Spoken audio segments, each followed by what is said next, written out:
Keys to victory, an injury update, and a prediction with first place in the AFC on the line. You are Locked On Bengals, your daily Cincinnati Bengals podcast, part of the Locked On Podcast Network, your team every day.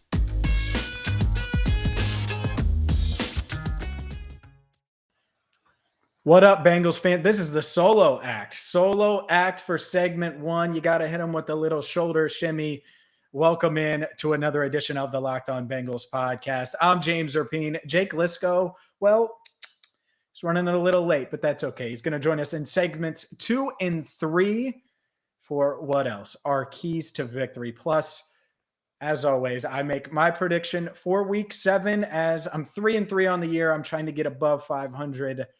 But a quick reminder to subscribe on YouTube and make sure you follow wherever you get your podcast. Make Locked On Bengals your first listen each and every day. I know so many of you do, so shout out to you if you already do. And if not, or if you're new, just a reminder that we're the only daily Bengals podcast out there. What we're going to do in segment 1 here, we'll get to some injury updates. I'll give you a couple quick thoughts on the game because Marlon Humphrey praised Jamar Chase, and that's one of the many storylines, right? How do the Bengals use and deploy these receivers against a defense and a secondary that held Justin Herbert and the Chargers to just 6 points last week? So we'll dive into that, but let's start with injuries. And as always, we're recording this on Thursday, so these injuries, we'll fly through them and they could change. If you're watching on YouTube, you'll see the Bengals official injury report. And only a couple out on Thursday. And Jalen Davis out with an ankle. Tyler Shelvin out due to an illness. But the good news, Chris Evans dealing with a hamstring injury. He was limited. Trey Hendrickson dealing with a shoulder. And we talked to him on Thursday. And one, if you're made available to the media, you're playing. They don't risk it if it's borderline. Very rarely is that the case. Baker Mayfield, I guess, was an exception earlier this week before he got ruled out for the Browns on Thursday night or for Thursday night's game. Either way, though, Trey Hendrickson said it was routine maintenance and didn't seem concerned at all about his shoulder. Trey Hopkins was back at practice after being out on Wednesday, essentially his normal rest day on Wednesday. He's back. And the good news, Samaje Perine came off of the COVID-19 reserve list. And so the Bengals, he was limited on Wednesday, but he'll be back and potentially active for the Bengals this Sunday in Baltimore. And Josh Tupou, Jake Liscow's boy, was back after missing Wednesday, was limited on Thursday. Ricardo Allen was a full participant. Jackson Carman practiced in full. And Mike Thomas, Clark Harris, both back. And Joe Burrow, by the way, was practicing like he always does. And, he hasn't talked to the media, but he's good to go. So there's no real concerns there. I'm going to briefly go over the Ravens injuries and really only a couple that, that are noteworthy-ish. Latavius Murray missed again. I think he couldn't be out this week. Sammy Watkins out again.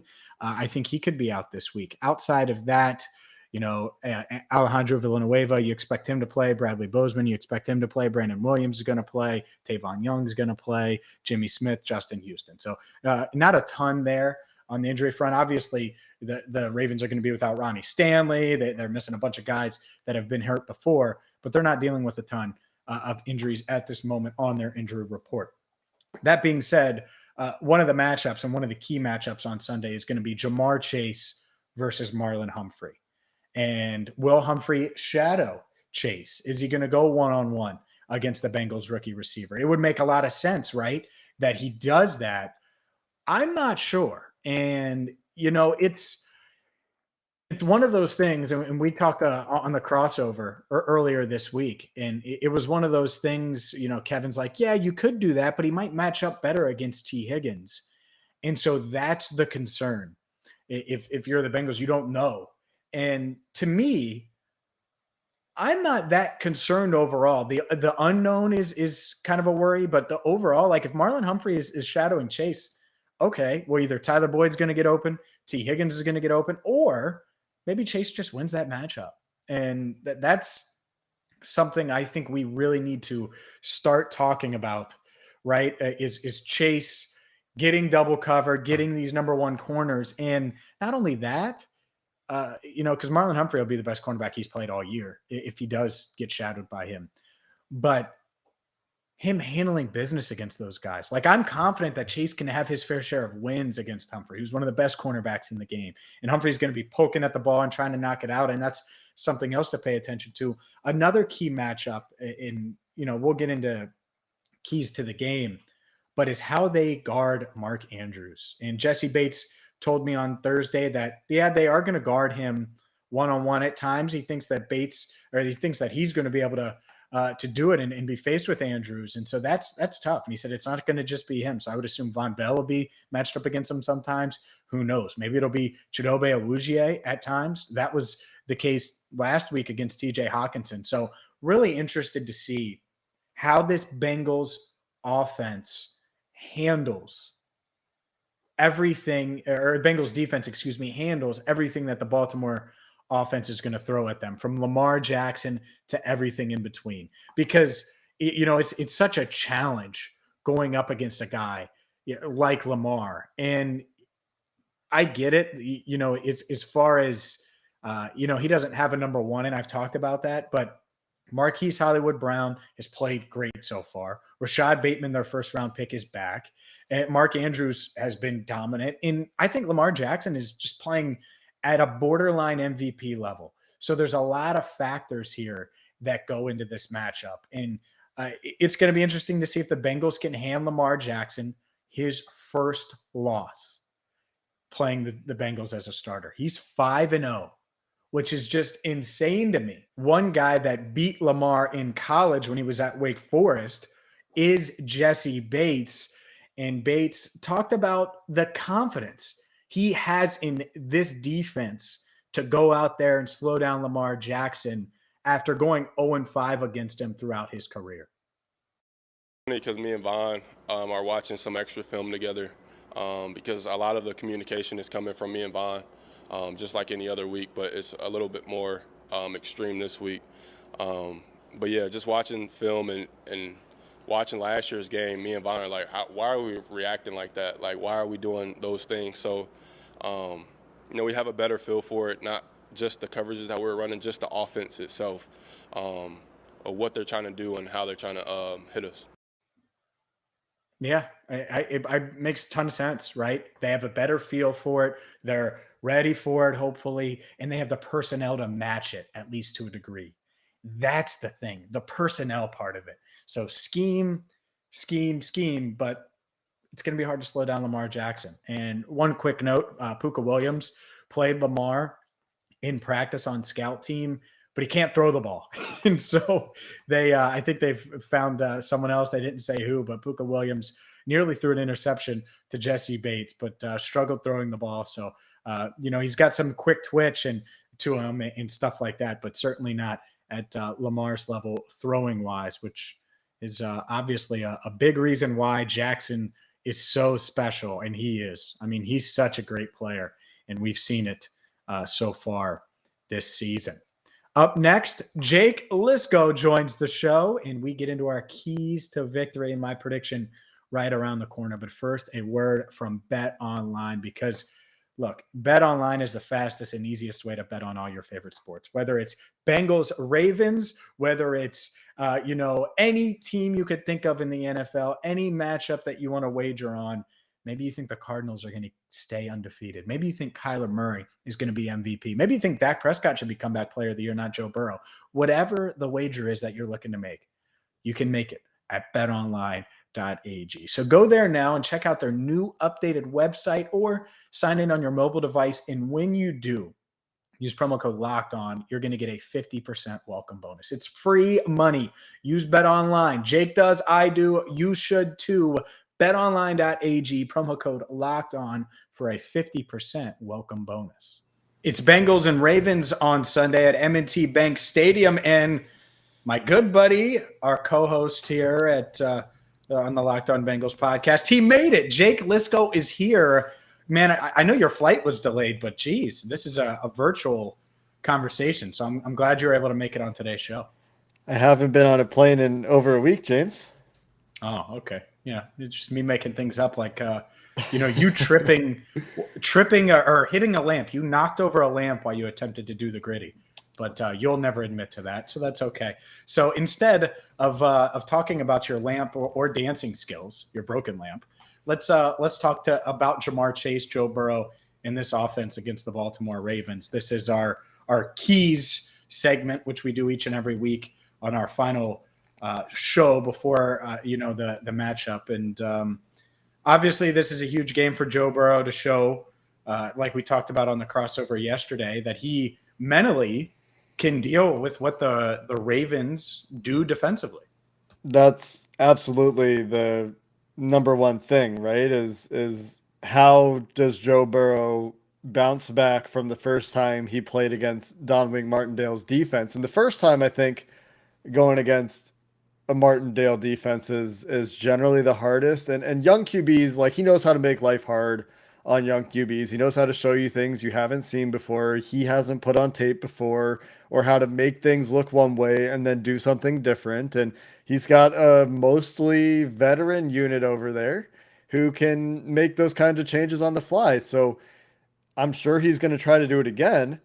But Joe Burrow, a year older, a year wiser, and a year more experienced, not quite a year more experienced, but you get the idea, has seen a lot more in the NFL than he had the first time the Bengals played the Ravens. So Joe Burrow should 100% be better.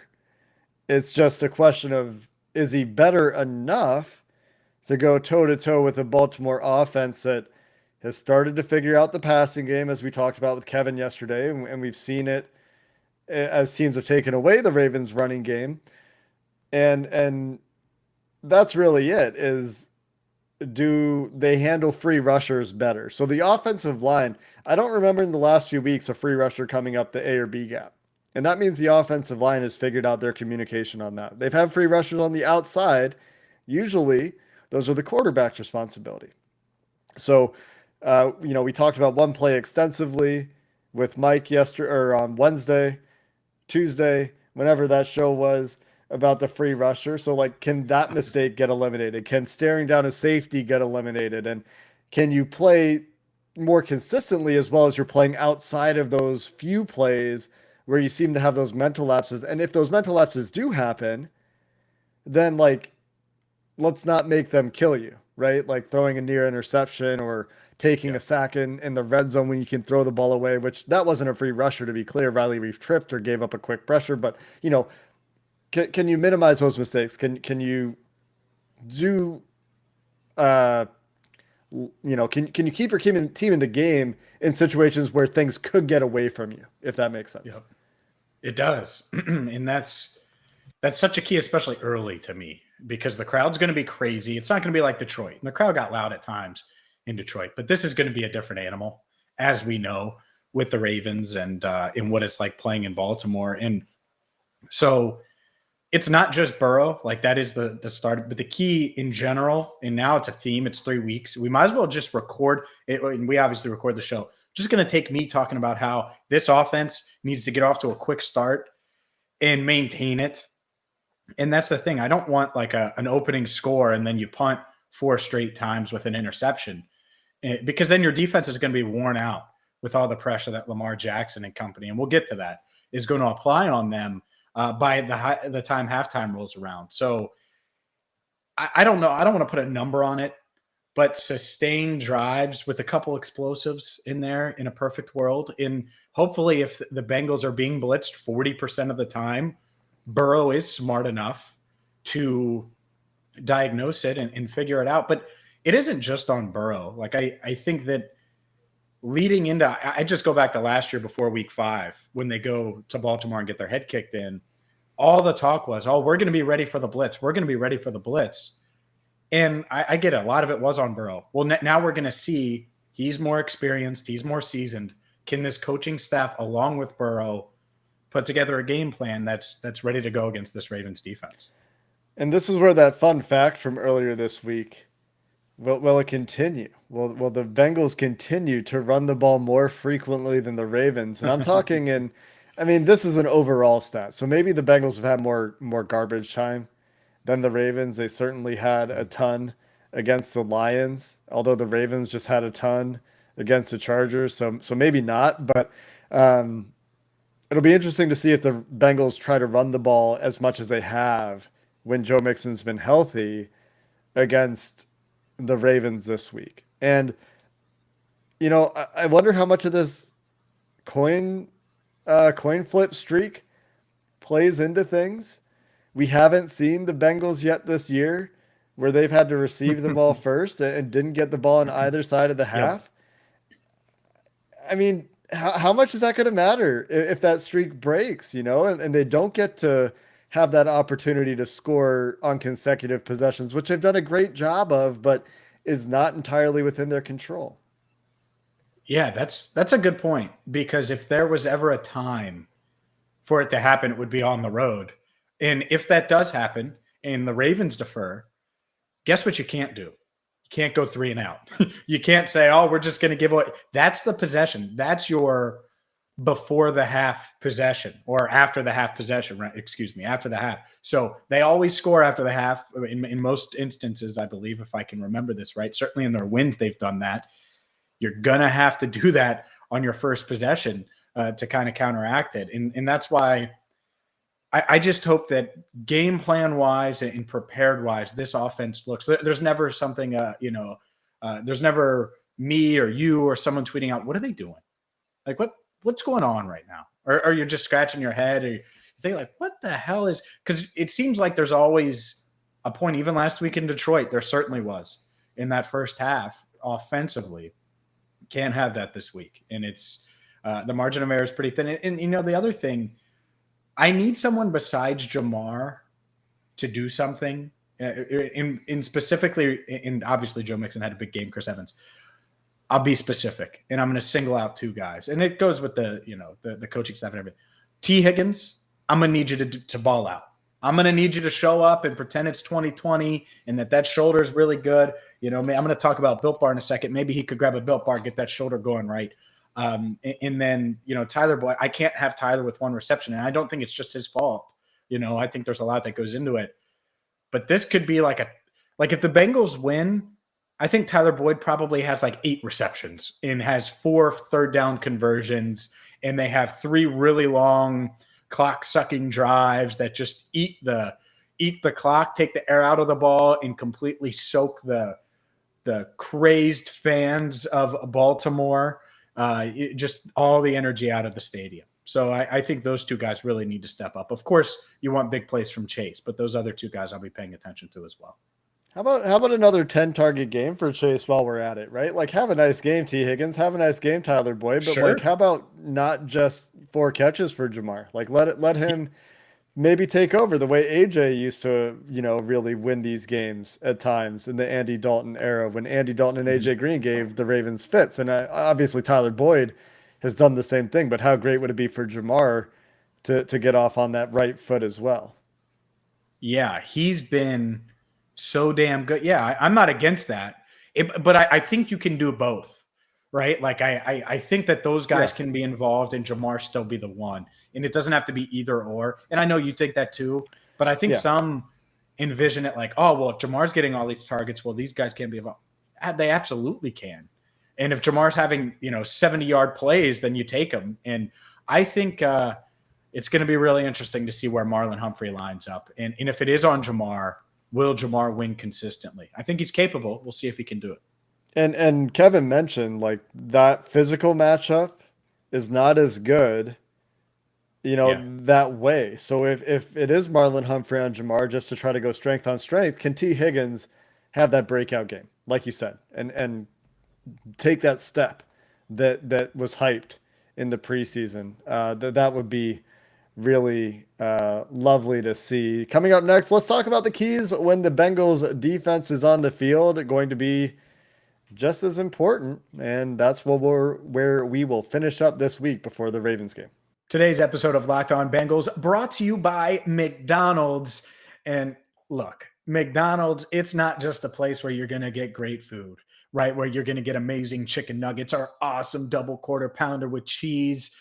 Oh, it tastes so good. I might have to have one of those bad boys at the airport before I head to Baltimore this weekend. And look, it doesn't matter if you're coming home from a little league game, if you're coming home from a cross country meet, which is something I always stopped at McDonald's in high school after my cross country meet. There's something for everyone. So check them out. They're everywhere. You know that. You can order on their app. You can order in the drive-thru, or you can go in the old-fashioned way. And whether it's a Happy Meal or my double quarter pounder with cheese, you can get it only at McDonald's. And as always, I'm loving it. The key to getting me on the field and out there in Baltimore, because, I'm going to be traveling there on Friday, is Built Bar.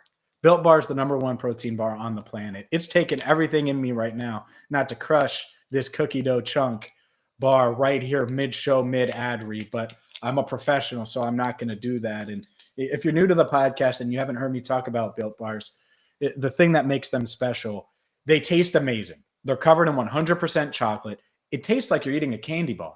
So it's not chalky. It doesn't feel like you're eating a veggie bar or anything like that. It tastes great, but it's the macros that make them special. High in protein, low in sugar, low in calories, perfect for you. So whether you like German chocolate or cookies and cream, double chocolate mint brownie, there's something for everyone. Check them out right now at builtbar.com. Use promo code LOCKED15 for 15% off your first order. Again, for 15% off, use promo code LOCKED15 at builtbar.com. James, we're going to talk about the keys for the defense. Starts and ends with Lamar, with some window dressing for, Mark Andrews, as we discussed with Kevin yesterday, Hollywood Brown getting loose deep, can't blow coverages and all that. But the Ravens right now, the way you beat the Ravens is somehow Lamar Jackson doesn't kill you.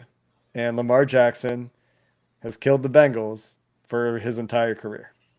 He has 5-0 against them. They outscored them, I think it was 67-6 or something in that range last year in the two matchups. And outside of this coaching staff's first matchup against Lamar in 2019, I think it was 23-17. It's been rough. And even last year, that week 5 game, Lamar was kind of dinged up, and they still just kicked their tail 27-3. So it hasn't just been Lamar, but I expect this offense to be better. Everyone should expect the offense to be better than it was last year in that week 5 matchup. So that means that the defense is going to have to continue to do what it's done this season. Unfortunately, there's literally no one on the planet like Lamar Jackson. He's just a freak in trying to contain him. And the thing that worries me a little bit, Jake, is he's throwing it more. He's pushing the ball down the field. He's extending plays instead of running. And it's not like he takes a bunch of big hits anyway. So a key for me on defense, and you could say this any week, but I think especially this week, I can't realistically say, I want Sam Hubbard to get 8 sacks. Like that's dumb to even say. I want the interior of this defensive line to just wreck the game. Just have so much success pushing up the middle, making Lamar uncomfortable and pushing pressure right into his lap. And could he still win that way? Absolutely, because he's a freak. But I think that's probably key one. DJ Reader, BJ Hill, hopefully Josh Tupou if he plays, in company, Larry Ogunjobi, just doing what they do. That's a very tall task, to be fair.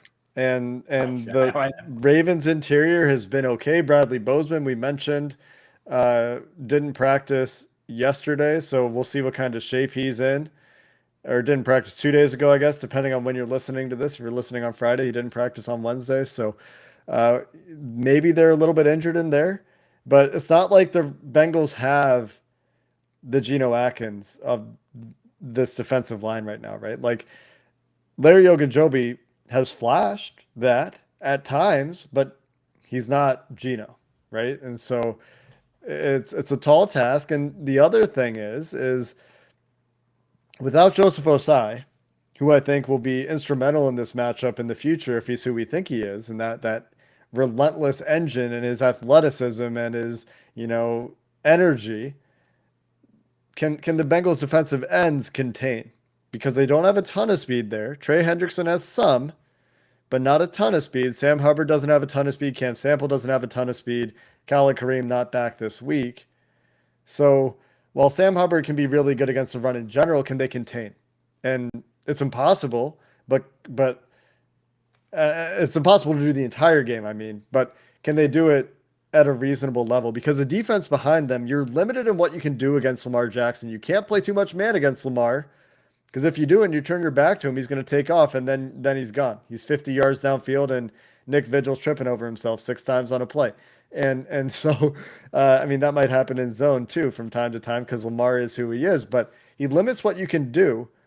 So you have to be incredibly disciplined, and the Bengals aren't getting a huge amount of pressure right now, so they're going to have to do it for a long time and continue to be. I feel like I've said this a lot lately, that defense, that the sum is greater than its parts, where despite having some holes, they have some dudes at every level. And hopefully that's enough to try to slow this offense down. Yeah, I agree. Like you look at each level and you're right. There are dudes, there are guys that, can be concerning. And this would be a hell of a week for Jessie Bates, by the way, to make a couple big plays downfield where Lamar thinks he has Hollywood Brown and he launches at 60 yards and, oh, there's 30 with a huge pick. Who knows, right? But the other thing, Lou Anarumo and Bengals fans has praised him a ton, and obviously there's a big difference pressure-wise this year than other years. We spent a lot of this week talking about Joe Burrow and pre-snap. Maybe you try to confuse Lamar some, and I know they're going to try, but hopefully that works. Hopefully you're able to disguise things with these veterans and guys like Larry Ogunjobi, who's played against Lamar and he knows it firsthand. Mike Hilton, who's played against Lamar and knows it firsthand, right? Like these guys know what they're going to have to deal with on Sunday. And I think that helps a lot. Plus, a lot of the other players on this team were on the team last year, Logan Wilson, right? Who knows what it's going to be. So that experience hopefully helps them in what they decide to do and what they decide to disguise, because, the Bengals can confuse Lamar too. I think Joe Burrow pre-snap is as good as most quarterbacks, one of the better quarterbacks in the NFL, and they ask him to do a lot of that. Maybe you could confuse Lamar a little bit and force him into a mistake. And even if he does make a mistake, by the way, he might get out of it because he's such a freak. But you want to see it. You want to make him get out of it with that freakish athleticism. Yeah, try to dictate, right, as much as you can. I don't know if it'll work because the Ravens offense is what it is, and maybe you just can't do it, and you try to dictate and you get burned. You try to say, hey, we're sending pressure, and then Lamar gets outside, extends the play, and whatever their zero beater is, and he somehow beats your zero with his legs and then extends the play, and who knows. But the Ravens at home this year, currently in the middle of a 4-game homestand, by the way, which is, yeah, I know. How lucky is that? A bizarre scheduling quirk. And not only do they have this 4-game homestand too, they don't have any road trip greater than 2 games. So I'm just complaining about a favorable schedule for the Ravens here a little bit. But in their home games this year, they've scored 36, 31, 34 points against the Chiefs, Colts, and Chargers. So some defenses there that, to be fair, are not very good. But they're putting up points in massive quantities at home. Yeah. So big test for this Bengals defense. We talked about the test against the Packers. At least they got the Packers in Paul Brown Stadium, right? And maybe there was some level of crowd impact on that offense, although Aaron Rodgers ultimately did get his. They did an okay job of limiting the points. So it'll be interesting to see if the Bengals can apply any of those lessons maybe to take from the Denver game, for example, where the Ravens only scored 23 points on the road, and apply them this week. The other trend that I noticed when I look at the Ravens this year is in games where they're big favorites, they're not doing so well. They were 7.5-point favorites against the Lions and barely won that game on a record-setting field goal. They were 7.5-point favorites against the Colts. They needed a comeback in that game to win 31-25, and they're 6.5-point favorites this week, James. We talked about it a little bit with Kevin yesterday, started to hint at it. Do you buy the 6.5 points? Are you taking the the upset bait here as the Bengals try to make a statement, or what do you think as we get your prediction to break your 500 streak or your 500 record in week 7? 3-3 on the year, and it's been a long week, but I feel good about where I'm at right now with this prediction. So we'll see if I can get to 4-3. And let's start with this. I think because he's just a big bleeping smart football genius, and he's got a guy in Jamar Chase who's going to burn 44 Marlon Humphrey on Sunday, and I do think that's going to happen, by the way. I think this offense is going to play pretty well overall, and I think that they're going to put up points. I think they're going to tie their second highest scoring output of the season, and that's 27 points back in week 1 against the Vikings. Unfortunately, you just rattled it off: 30 plus, 30 plus, 30 plus. The Ravens at home this year. And really, that's kind of my mark. I talk about 30 plus, and can you get there? And that's part of it. And I think in some matchups against particular quarterbacks, the Patrick Mahomes, I think Kyler Murray so far is playing in that stratosphere. Justin Herbert certainly not there yet. Guys like that not there yet. But Joe Burrow not there yet. But sometimes you just got to score 30 plus to have a shot, even if your defense is good. I think that's this is one of those weeks. Lamar Jackson is a freak. I've come to terms with that the Bengals didn't draft him when I wanted them to back in 2018, and he's going to continue to haunt them because he's going to improve to 6-0 on Sunday. Ravens 31, Bengals 27. It's close. They cover the 6.5, depending on when you got the spread at BetOnline. But unfortunately, Bengals fans, I have Cincinnati going on the road and losing to Baltimore by 4 points. And if that happens, it'll be interesting to see, how we get to that point. Just to take, for example, the Ravens only scored 9 points in 3 quarters against the Colts, and they ended up winning that game 31-25 in overtime. So is it something like that where, you can't quite finish the game because you have to finish the game. You can't, this is one of those teams, you can't leave them time because they've proven this year that they can be explosive in a blink, and they've got Rashad Bateman back. So we'll see how that goes. That's a kind of receiver that I don't think that Lamar's really had yet. So we'll see how it goes. This is a big test for the Bengals. I know we say this a lot. I think we're going to learn something about this team, and we're going to learn something about this team again when they play Baltimore later in the season. And I'm excited to see if all these defensive pieces they've brought in can be a significant improvement. I'm excited to see how Joe Burrow does in his second go at it with Don Wink Martindale and see how he improves this year. So a lot of fun barometers to measure in this Baltimore Bengals game coming up this weekend, and we'll be there to cover it. James is going to Baltimore. We'll have your post-game show after the game on Sunday. Until then, Bengals fans, hoo-day, and have a good one.